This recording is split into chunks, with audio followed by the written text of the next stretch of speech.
Hola noies, hola nois, benvinguts a classe.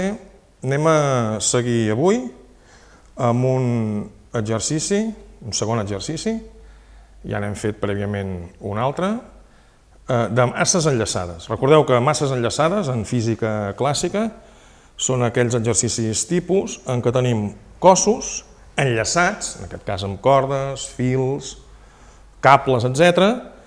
I aquest sistema es mou cap a un lloc o cap a un altre. Generalment se'ns demana que calculem l'acceleració del sistema, les tensions de les cordes, si és que n'hi ha més d'una, en aquest cas només n'hi ha una. Llegeixo l'enunciat primer. Diu així, diu: els cossos de la figura, aquí la tenim, tenen masses de MA 4 kg, MB 5 kg, i es troben units per una corda inextensible. El coeficient de fregament entre cada cos i el terra és de 0,2. Calculeu per una banda l'acceleració, per l'altra banda la tensió. Bé, ja m'he avançat i he fet el dibuix de les forces. Si un cas, us explico ara com les he dibuixat. Bé, aquí tenim el diagrama de forces. Per una banda tenim el cos MA, per altra banda tenim el cos MB, dibuixem els vectors PA, que es descomposa en PAX i en PAY. Per MB igualment tenim el vector PB, que descomposem en PBX i en PBI. Tenim les normals, NA igualant-se PAI i NB igualant-se PBI. Les forces que governen el moviment són per una banda PBX, per l'altra PAX.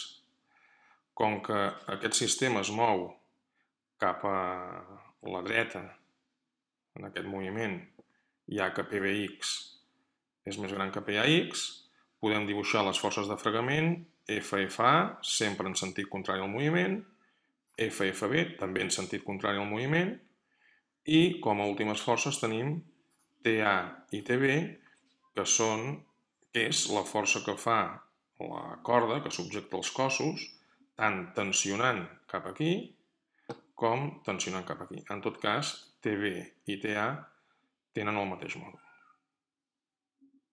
Molt bé, doncs ja tornem a ser aquí. Tenim ja totes les forces dibuixades. Fixeu-vos que ja hem raonat que aquest sistema es mouria d'aquesta manera, cap a la dreta, diguéssim. En aquest cas no caldria ni calcular-ho, alguna vegada haurem de calcular-ho perquè qui regeix aquí el moviment? PBX i PAX. PBX i PAX i evidentment el fregament.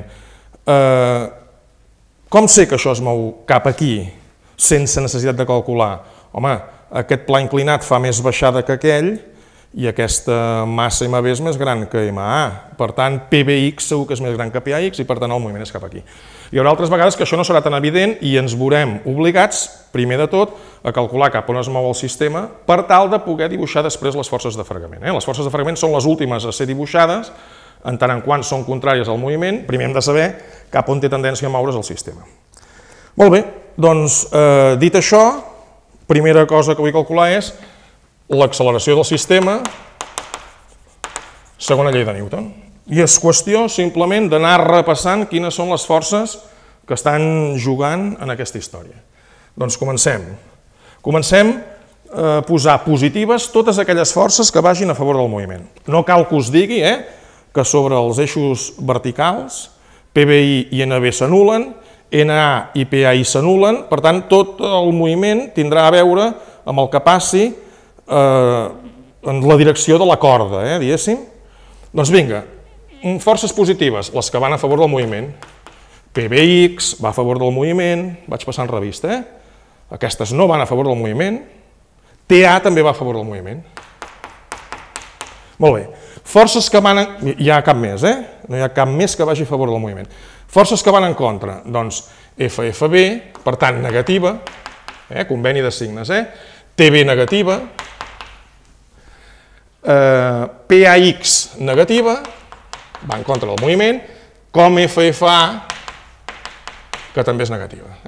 Fixeu-vos, no ens hagin deixat cap, positives PBX i TA, negatives FFB, TB PAX i FFA, efectivament. I això ha de ser igual a la massa total per l'acceleració. Quan dic massa total vull dir la suma de les dues masses que hi estan intervenint. Doncs ara només és qüestió d'anar calculant cadascuna d'aquestes forces, entrar-les a l'equació mare i acabaríem podent calcular l'acceleració. Fixeu-vos abans amb el tema tensions, TA i TB formen part de la mateixa corda. Per tant, TA i TB són el mateix mòdul, l'únic que a nivell de forces la corda està fent força sobre A, TA, aquesta mateixa corda està fent força sobre B, TB, però TB i TA formen part de la mateixa corda, el mòdul és el mateix, per tant, positiva i negativa per una banda, mateix número, adeu i adeu, d'acord? Per tant, aquí forces que tenen a veure amb el moviment són PBX, la força de fragment actuant sobre B, PAX i la força de fragment actuant sobre A. Les calculo a banda i som-hi. Molt bé, ja tornem a ser aquí. Ens hem agafat una mica de temps per fer els càlculs.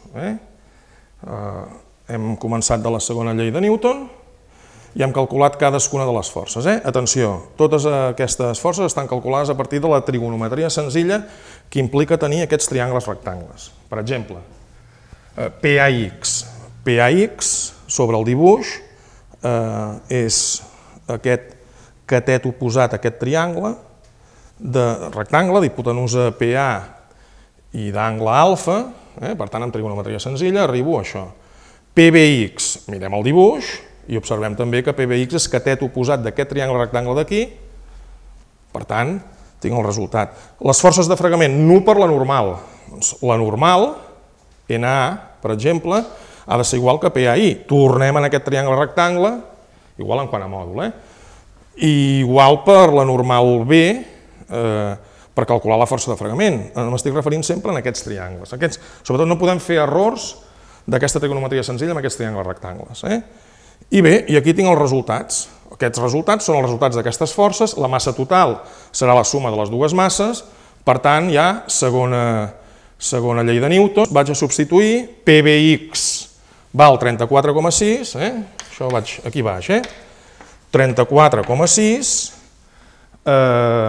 FFB val 6 amb 9, negatiu, PAX negatiu també val 19 amb 6, FFA també la tinc calculada, 6 amb 8 negativa, igual a la massa total, 9, 5 més 4, 9, per A. Per tant, l'acceleració del sistema, jo ja ho tinc calculat per aquí, val 0,14 metres segon quadrat, si no m'he equivocat. 0,14 metres segon quadrat. D'acord? Aquesta, doncs, és l'acceleració del sistema.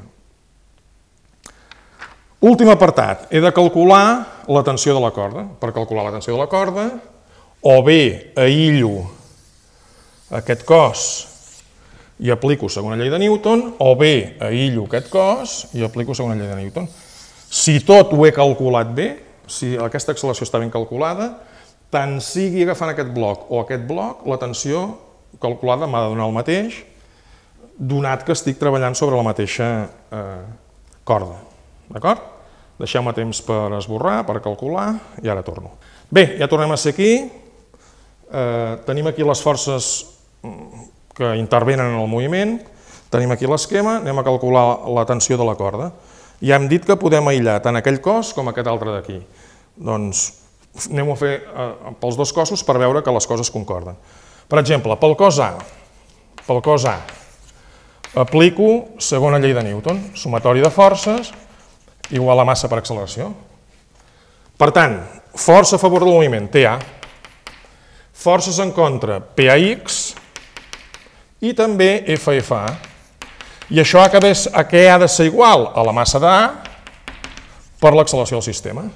TA menys 19,6 menys 6,8 igual a la massa de A, 4 quilos, per l'acceleració del sistema, que ens havia donat 0,14 metres segon quadrat.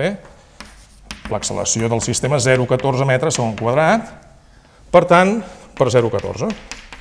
Si calculem aquesta tensió TA, Jo ja ho tinc calculat per aquí.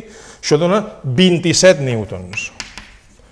27 newtons. Per tant, en principi, fent això ja acabaríem, però anem a comprovar que això està bé.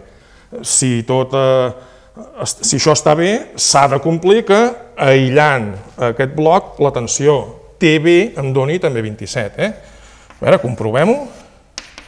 Segona llei de Newton sobre el cos B. Per tant, força a favor del moviment PBX, forces en contra, TB i FFB. FFB, TB igual a la massa de B multiplicat per l'acceleració del sistema. Anem a posar numerets. PBX val 34,6, FFB val 6,9, TB és allò que vull calcular, MB val 5 quilos, l'acceleració del sistema val 0,14. D'acord? Bé, doncs si feu números, decimal amunt, decimal avall, veurem que TB val també 27 newtons, que és el que ja esperàvem. Això vol dir que aquella acceleració està ben calculada i, per tant, que tot és enormement lògic. D'acord? Doncs molt bé, fins aquí aquest exercici. Practiqueu i treballeu fort i fins al proper exercici. Fins la propera.